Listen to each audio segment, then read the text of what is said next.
Salut à tous et bienvenue dans cette nouvelle vidéo où aujourd'hui je vous propose un petit tuto sur la connectivité premium dans une Tesla. Alors, pour savoir, est-ce qu'on peut économiser 10 € par mois? Sur la modèle rouge, je viens d'avoir la dernière version de la mise à jour, donc la 21.25.3 quelque chose, alors que sur la blanche, toujours pas, même si elle est 2 ans plus ancienne. Du coup, la mise à jour s'applique sur la rouge et pas encore sur la blanche.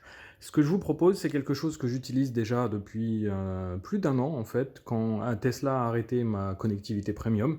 Je le faisais, mais il y avait un petit truc qui était un petit peu relou. Pour avoir la connectivité premium, faut payer soit un abonnement, soit on met son téléphone en modem Wi-Fi, et on connecte la voiture dessus.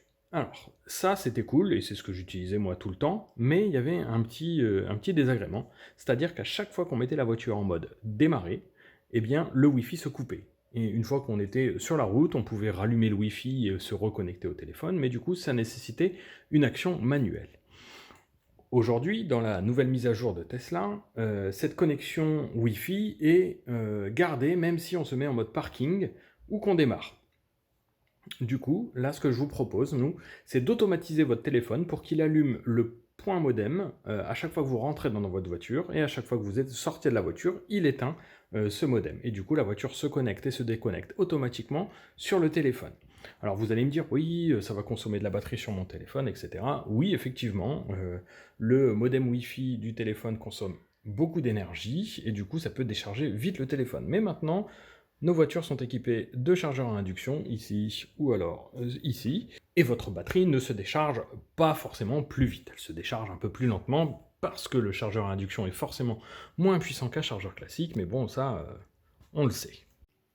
Alors, la connectivité premium, ce que ça va rajouter sur votre voiture, c'est la possibilité d'avoir une vue satellite sur la map. Personnellement, j'utilise pas du tout l'option et je l'utilisais pas non plus quand j'avais la connectivité premium.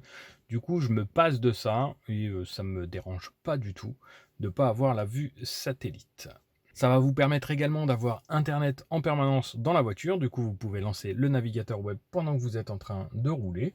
Enfin, du coup, le passager, pas vous, bien entendu. Mais aussi, ça va vous permettre également d'écouter de la musique en utilisant du coup les services de streaming. Personnellement, j'utilise pas Spotify. Du coup, je connecte mon téléphone en Bluetooth et j'utilise l'application de mon téléphone qui est Tidal, qui ensuite joue de la musique sur la voiture.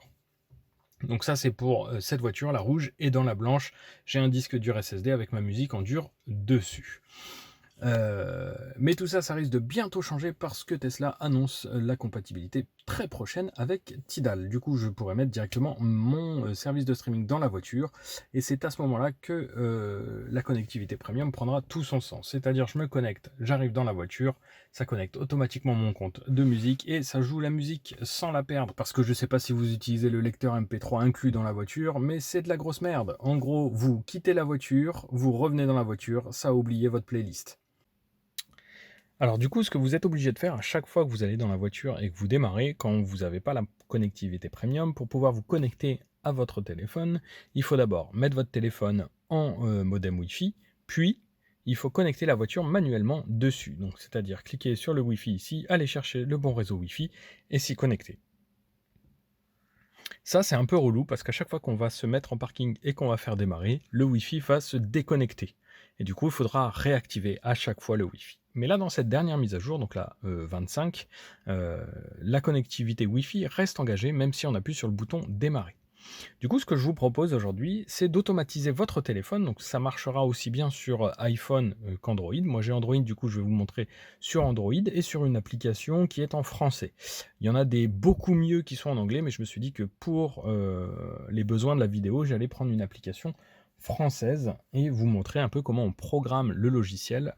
Alors, du coup, on se retrouve sur le téléphone avec l'application MacroDroid. Donc c'est une application qui tourne sur Android, mais vous pouvez trouver des équivalents sur Apple. Donc c'est une version gratuite, il y a des publicités. Il existe d'autres logiciels qui font la même chose, donc qui font de l'automation, donc qui vont automatiser les actions.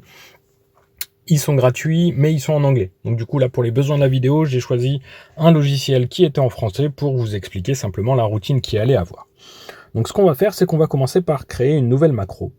Donc on appuie sur le nouveau. On va lui dire le déclencheur, ça va être une connexion au Bluetooth, donc un événement Bluetooth. On va lui dire périphérique connecté. On choisit la voiture, donc là en l'occurrence la Tesla Model 3 Gaia, donc qui est la voiture rouge.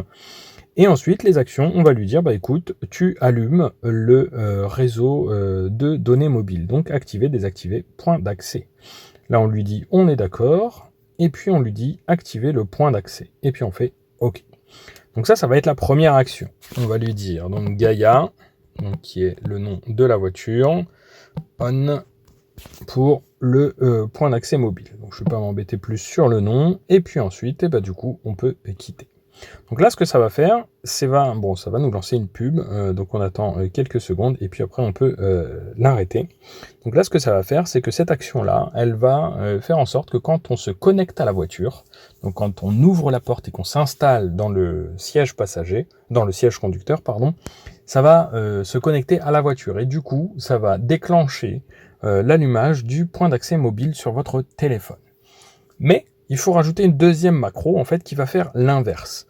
Et l'inverse, c'est-à-dire que quand je me déconnecte de la voiture, eh bien j'éteins mon point d'accès mobile parce que du coup, ça sert à rien de consommer de l'énergie pour rien.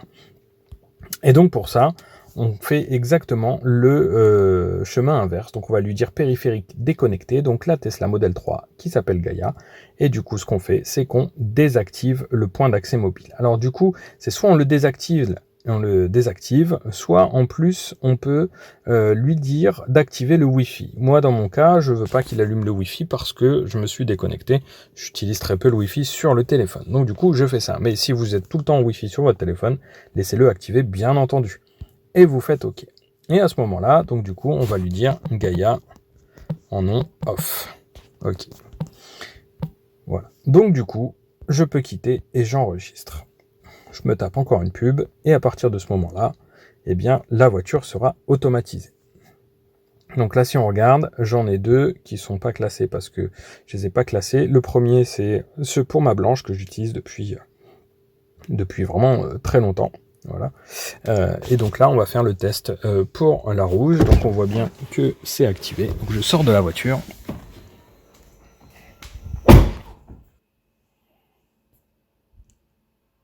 Hop là. Donc du coup, on voit bien que l'action Gaia Off a été activée il y a 0 minutes. Donc c'est la dernière chose que j'ai faite. Maintenant, je vais ouvrir la voiture. Donc à partir de ce moment-là, il ne se passe rien. Mais quand je rentre et que je ferme la porte, c'est là où ça devrait activer donc le Gaia On. Et voilà. Du coup, ça a activé l'action qui est Gaia On. Et du coup, l'action Gaia On, c'est-à-dire passer mon téléphone en connectivité point modem d'accès. Et voilà, du coup, à chaque fois que je vais monter dans la voiture et que je vais descendre, le point d'accès mobile sur mon téléphone va s'allumer et s'éteindre automatiquement. Et la voiture, elle va s'y connecter automatiquement également.